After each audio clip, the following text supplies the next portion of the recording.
There's something sacred about a private lake. My grandfather dug ours decades ago with a borrowed bulldozer and a whole lot of sweat. It wasn't massive, 15 acres at most, but it was ours, fed by springs and runoff from the pastures.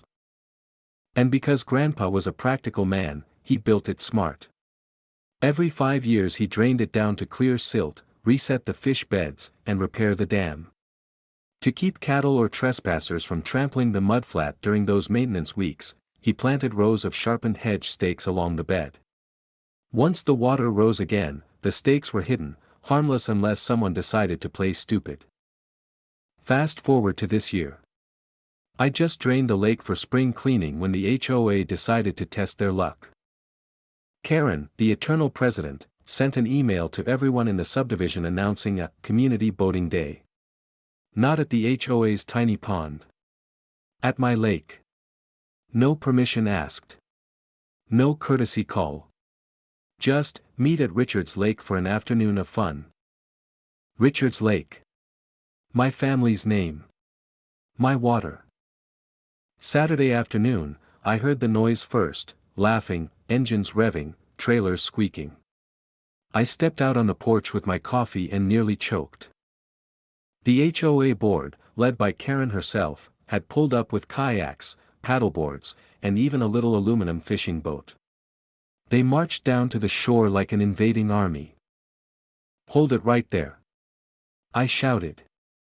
This is private property. Karen waved me off. The HOA voted. This lake is for community recreation. We're exercising our rights. Your rights? I barked. Lady, I drain this lake every few years. There are stakes under that water that will gut your boat in 5 feet. The crowd laughed like I was bluffing. One man hollered, nice scare tactic, neighbor. Then they shoved the fishing boat into the shallows. Sure enough, they made it maybe 30 yards before, crunch. The hull split like a soda can. Screams erupted as water poured in. The kayaks weren't far behind, half of them tipped over when their plastic bottoms scraped stakes, sending Karen and her friends thrashing in waist-deep muck. By the time I got down to the bank, everyone was soaked, furious, and muddy. Karen was covered head to toe, mascara running like she'd crawled through a swamp.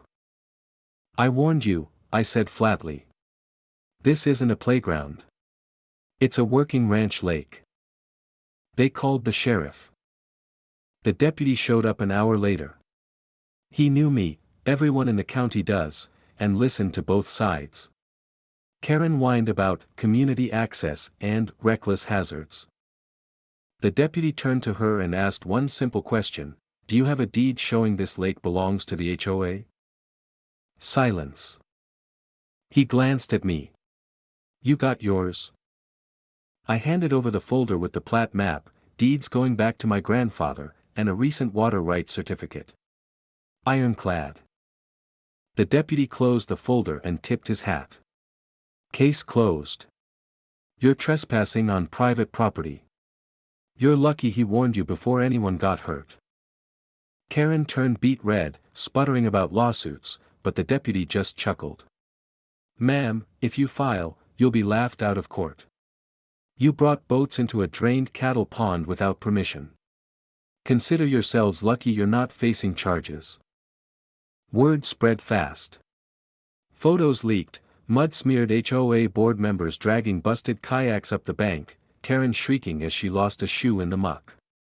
By Monday, neighbors were calling it the Great Swamp Regatta. The HOA's credibility tanked overnight. Karen was forced to resign within weeks.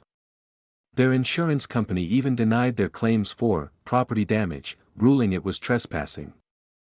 The lake refilled by summer, clear and beautiful, the fish beds reset and the dam sealed tight. One evening, I hung a new sign at the gate, private lake, trespassers will be staked. It got a lot of laughs from the neighbors who'd sided with me. And every time I sit on the dock watching the sunset reflect off the water, I think about the look on Karen's face when her grand, community boating day, turned into a mud bath. Some lessons you can only learn the hard way.